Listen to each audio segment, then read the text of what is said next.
Today I want to talk about a little known tribe in Kenya called the Meru, and why the Meru are a special group of people. I think for me they're the most unique and the most special um, group of people that we have in Kenya. That doesn't diminish the importance of all other groups, but given the history and the set of circumstances and the stories and the narratives that surround the Meru, I think they're very special, even though no one ever talks about them. And in fact, they're rarely mentioned in Kenyan schools. And part of the reason why they're not mentioned in Kenyan schools is because of the guiding philosophy of Kenya's education. Now, according to the government of Kenya, through the Ministry of Miseducation and Disinformation, the guiding philosophy is white supremacy. And the idea of white supremacy in Kenyan education is this. It's very simple. Is that the Mzungu is God. That's it.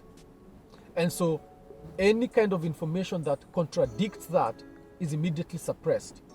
Okay? So the history that they teach in school is nothing but Western opinions. It's largely false. Almost everything that they teach us about history is completely false and is geared towards making the Mzungu look good and suppressing anything that goes against that. For example, when most of you are thinking of history, ancient history, you immediately lose interest because you're like, what does that have to do with me? Those are not our people. It has nothing to do with us. And in your mind, you believe that all these ancient peoples are essentially Mzungu. And you see, that is false. That is not true. In fact, all these ancient peoples, when you're talking about ancient history, when you're talking about the Sumerians, Babylonians, ancient Egyptians, all those peoples that you've heard of, not a single group is Mzungu. Not one.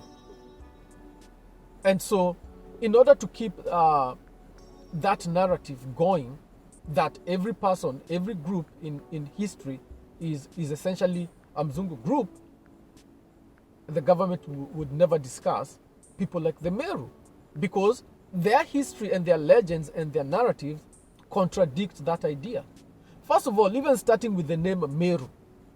The name Meru is the same name as Sumerian. Now you need to understand that Sumeria, the IA, when you say Sumeria, that is Greek. Okay? The proper name is Sumeru. Okay? The IA is a Greek addition to describe a place. Okay? Yeah. So, it's the Sumeru. And the SU is just a prefix that can change. It can be SU, it can be PA, it can be anything. But the essential name is Meru. So, it is proper to say the ancient Meru, to mean exactly the same thing as the ancient Sumerians. So, you see that the Meru have the exact same name as the ancient Sumerians. Now you begin to think to yourself, is there any correlation here? Or is this just a coincidence? And so the government doesn't want to discuss in school people like the Meru, because their very existence questions the entire philosophy of Kenyan miseducation. Now, Kenyan schools are instruments of basically colonialism. They are the tool, they're the factory that produces the sort of Kenyans that we have. Very docile, not inventive, not creative at all, can never think out of the box, and very easy to be dominated by any foreigner. Now, this is an intended outcome. This is deliberate. This is the sort of African that they want the schools to produce. They do not want to produce people like me, people who question everything, okay? And people who challenge the total foreign domination over the economy. You see, so let's go into this story of the Meru so that you can see what the issue is. Now, the Meru, their legends are simply amazing. And it's a shame that this is not taught in school. Their stories are simply amazing. I'm not even sure how many Meru people know their own story. Okay, now their story says this. You can do more research on it if you want to know more about it. I'm going to skim through. I will skip a lot. But basically they say this. They say that they come from the north. And they say that long time ago, they were in the north. They were minding their own business. And then one day they got attacked. And then as a result of that attack, they were captured and they were slaves. And they were the slaves of people that they say were red. Okay, the red people enslaved them. And then after a while of being slaves, a man arose. A great man arose. And that man led them out of slavery. And when they were leaving the slavery, they passed through water. And that man, and this is true, this is what they say, that man somehow performed some kind of magic trick, and they were able to cross in between the waters. And once they got to the other side, I guess they went south. And once they went south, they settled there for a while. And then after a while, they started getting attacked again by people who would, grab some of them and put them into slavery. So they escaped, they kept on going south. And then eventually, they crossed a body of water. And they settled there in peace for quite a while. And then the slavery began again, and they kept on going south until they ended up to their present day location. Now, for anyone who's familiar with the Old Testament of the Bible, the story reads kind of like the story of Moses. Now, people generally, when they hear the legends of the Meru, they say these people must have had it from the Bible and adopted it. But the reality is that this story was recorded before most Meru became Christianized. And they've been very consistent with that story. They keep on saying that is what happened to them. So just from that story, you can see that it's like they were in Egypt as slaves. They crossed with Moses. They went south into what we'd call South Arabia or Yemen. They were attacked there. They crossed over to what we'd call Djibouti, Ethiopia. And then they came under attack, and then they kept on going south to the present day locations. It kind of reads that way, right? Now, this is not taught in school. Why? Because the Europeans say that the Meru, being quote-unquote a Bantu group, came from the south. And so the people say that they came from the north, but the Mzungu says they came from the south. So the government teaches what the Mzungu says, because in Kenyan education, the Mzungu's opinion becomes truth. So it doesn't matter what the people say of themselves. The most important thing is what the Mzungu says. So if the Mzungu say that you came from the south, you came from the south, despite the fact that your ancestors say that they came from the north. Isn't that interesting? And so the government totally refuses to teach this because it completely contradicts what the Mzungu says about the peopling of Kenya and the origins of the people of Kenya. And this is a much larger issue. It's a much larger issue. And part of the issue is this. Let me see whether I can capture it well. Is that the West tries to dissociate Africans from ancient Egypt. Okay? Their position is that ancient Egypt, everyone was a European. So this is despite the fact that if you go to the tombs of ancient Egypt, when you look at the statues, when you look at everything, you will notice that everything is African. The statues are African. When you walk into the tombs, they have hundreds of paintings, hundreds, literally, in fact, thousands. And every single image is of an African. Someone with the skin color of Africans. But despite all that evidence, the West maintains that it is they who went into Egypt and built everything. And then went back into Europe and forgot how to build pyramids. So that's their basic position. And the other very strong position that claim that they make is that the ancient Hebrews are Europeans. You see, so they want to hold on to all the important people groups in the past. They will also tell you that the ancient Sumerians are also Europeans. In fact, they'll tell you all the ancient peoples are fundamentally European. And they're doing this because, they have a strong history of racism. And they feel, they want to feel that they're better than us in all aspects. Have you ever had one of those friends whereby maybe you're giving a story of what happened to you? Maybe you're saying, you know what, over the weekend, I don't know, we were harassed by cops and we were thrown into jail for the weekend. And then, one of those people who have to give a story that is even more dramatic than your story. So they immediately say, no, I remember a time when I was arrested and I was given 20 years. And they always have to, show you up. So when you're dealing with the West, they always have to show us that they are better than us. And because of the history of slave trade, whereby they truly felt that they were better than us. And they still do feel that they're better than us, which is okay. And for a long time, they felt that they were better than us until the day Napoleon invaded Egypt. And that was the first time in modern history that Europeans invaded mainland Africa. Europeans from the West, that's what I mean. And they were astonished by what they found. They were totally shocked because ancient Egypt and the Nile Valley, going all the way to Sudan actually, has the greatest concentration of ancient ruins anywhere on earth. The most stunning things that are quite frankly unbelievable.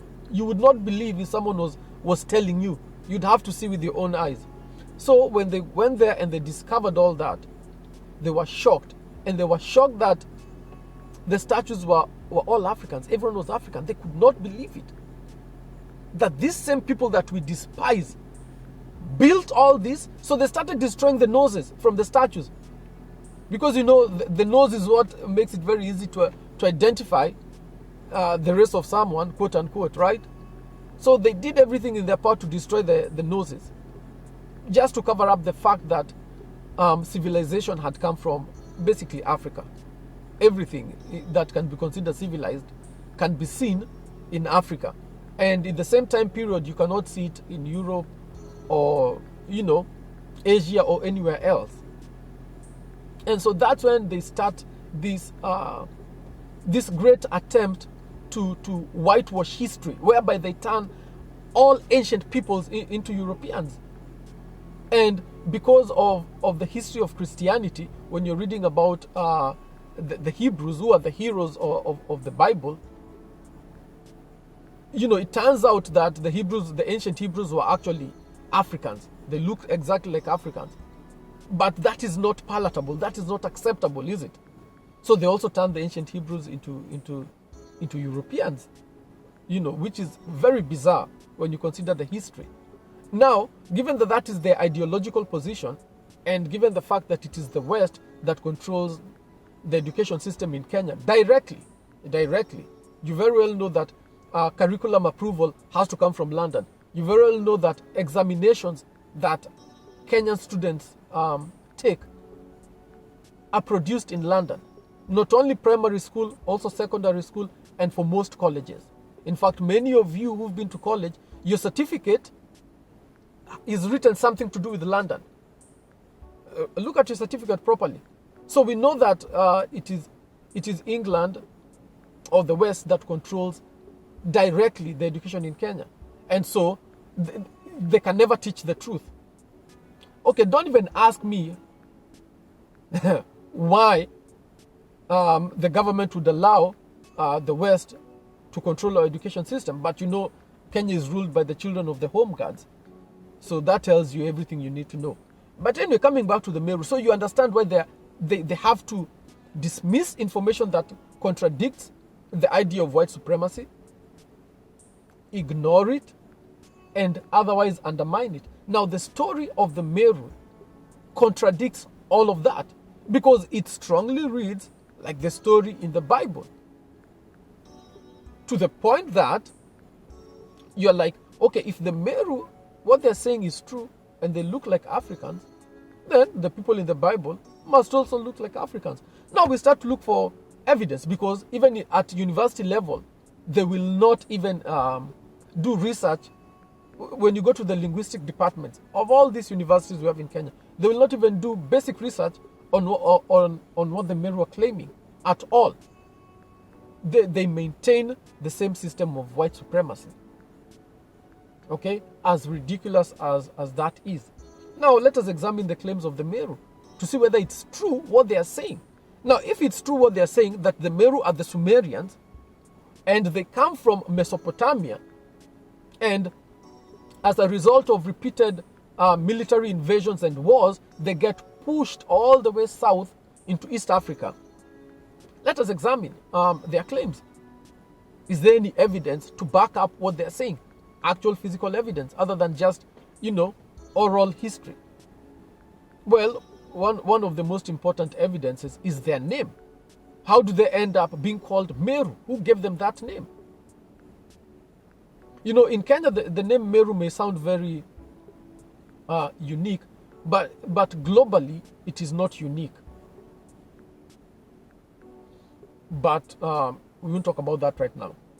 What we want to focus is it true that the Meru came from Mesopotamia and ended up in East Africa via ancient Egypt? Is that true? Is there any evidence for that? Well, there is some evidence for what they're saying. First of all, if the narrative is true, it is too fantastic for them to have made it up. Okay? And the other thing that you can find is true is that Sumerian, the language, and its successor languages, such as Akkadian, are kind of similar to Meru. Yeah, there's a lot of correlation and cognates. But the West maintains that Sumerian, again, is a language isolate, that it doesn't have any successors or any connections. But that's not true. Because if you study Sumerian and also Akkadian, you'll find a lot of words sounding like Meru words. And when I say Meru, we also have to include the rest of the Bantu family, because they practically share, a language, So I'm only focusing on the Meru because I want to talk about them. But it doesn't mean that their language is different from the other Bantu groups. So if you study Bantu languages and Sumerian and Akkadian, for all practical purposes, it has to be the same language. In fact, Sumerian has to be Proto-Bantu. It has to be a Bantu-oid language. It has to be. For example, in Sumerian, one of their words for person, for people, just one of their words, is Mutu. I don't even need to go beyond that. Because if you know any Bantu language, you immediately know what Mutu means. Because in many Bantu languages, Mutu is Mtu, is Mtu, is Bantu, is Mundu, is Abantu. It's the same thing. It's the same word for person. So, even going by that, you can say that is skinny evidence, but the words are many. And we'll cover them later. It would appear that the story of the Meru, that they originated from Mesopotamia, is true. It is true. And the fact that they live at the base of a mountain becomes also very interesting, because it has certain implications, and as we shall see later. So our discussion right now is simply to prove that the Meru are also the descendants of the ancient Sumerians. And if it is true that they descended from the ancient Sumerians and somehow were pushed to East Africa, then it is also true, it must be true, that the Meru, and by Meru I mean also the larger Bantu family, must have linguistic connections with the Dravidians of South India. Must, because we also know that Sumerian is also closely, related to Dravidian languages of South India, such as Tamil, Telugu, Malayalam, Kannada. There are so many of them. And we know they have a connection with Sumerian, which means, logically, that Eastern Bantu, and also Central Bantu and Southern Bantu, and the Dravidian languages must show some correlation. There has to be a connection, because if they're getting, if the Sumerians and the people who lived in ancient Mesopotamia were pushed towards the south, and they ended up in East Africa, and they were pushed all the way south to southern India, it means it's basically the same group of people that got split. So even if we're talking about thousands of years later, we should be able to see a connection. So the question is this: is there a connection between the Meru / Bantu of East and Central Africa with the Dravidians in terms of language and other aspects of culture? Yes, there is. There's a huge connection, linguistically and even in certain other things. For example, and we will also go into detail about this later. For example, their word for God. Now, amongst the Dravidians of India, one of their words for God, they have many gods, but one of the important ones, their original ones before they were invaded by the Northerners and given many other new gods, is Murugan. So they have Murugan, who they call Lord, who's their god, actually, one of their important gods. Now you come to East Africa and even Central Africa amongst the Bantu. Let's start with the Meru. Now the Meru, you ask them, what is one of the names of your god? They will tell you Murungu. It's the same name, Murugan. So this name Murungu now spreads, and it breaks down and it evolves into similar sounding names, so that when you look at other Bantu groups, they will not say Murungu with a hard R, they will say Mulungu. And then others shorten it and say Lungu or Longo. And others shorten it even further and they say Ngai, because Mulungu can be Murungu, can be Murungai, can be Mulungai. You go all the way to the Philippines, they will talk about Mulungai. So you come to the East and Central Africa, they will talk about Longo and also Ngai. Now Ngai is also associated with an old name called Enkai, so that when you're talking to the Maasai, they will talk about Enkai. Now Ngai becomes Enkai. Now, what is there any connection? And it all connects back to ancient Sumeria, because amongst the Sumerians, one of the most important gods was called Enki. So you find Enki, Enkai, Ngai, Mulungai, Mulungu, Lungu, Murungu, Murugan, all connected from the same source. But you see, none of these things are ever taught in Kenyan schools, because they contradict what the Mzungu said. The Mzungu said that it is he who was in ancient Sumeria. It is he who was in ancient Egypt. It is he who's the ancient Hebrew. Despite the fact there is no linguistic connection between Indo-European and Sumerian. But there's tremendous connections between Sumerian and Bantu languages and Dravidian languages. They all appear to be connected directly. And we'll explore this further later on, maybe in part 2 of this series, to see, the absolute connections between Dravidian people of India and the Bantu of East and Central Africa. And the connections are very deep and they're very extensive. In fact, when you really look at the languages of Africa, you will see that they are all really connected. Even languages that don't appear on the surface to be connected, to the point that you have to question the linguistic classification that the Europeans imposed upon all these languages. Because you may think that Bantu is super unique until you study Chadic and you see linguistic connections, and then you study Arabic and Hebrew, you begin to see even more connections. Let me give you an example. One example is the word for water. Now, the word for water in Sumerian is mu. Okay. Now, the word for water in Arabic is mine or something like that, in Hebrew is Maim. Okay? In ancient Egypt is still Mu.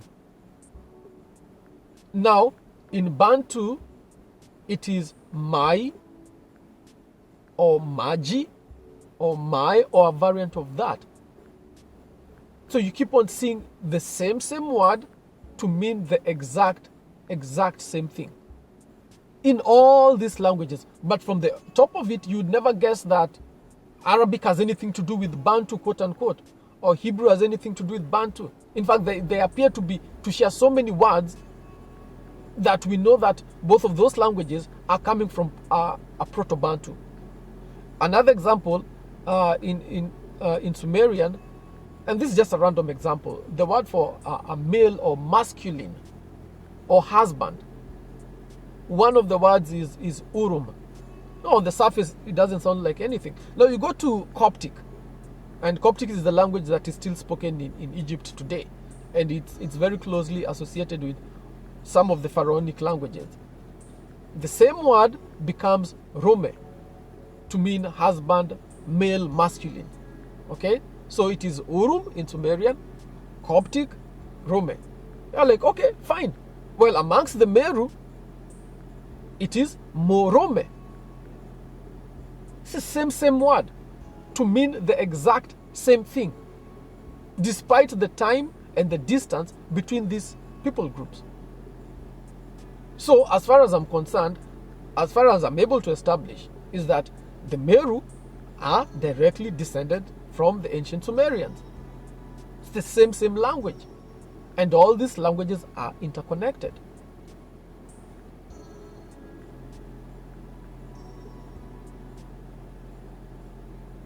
End of part 1. Thank you for watching. If you enjoyed this video, please like, subscribe, and comment below. Kenya's time has come. Our time has come. Your time has come. A time to succeed and not fail. A time to grow wealth and not poverty. A time to go up and not down. It's time for you to stop walking and drive your car. Stop renting and buy yourself a house. It's your time to get blessed. Join the CCV movement, and together let us kick poverty and unemployment out of Kenya. Become a member today. Donate what you can. And remember that the CCV is the only political organization in Kenya that is squarely built upon Christian values, unlike the rest. We'll see you next time. Thank you.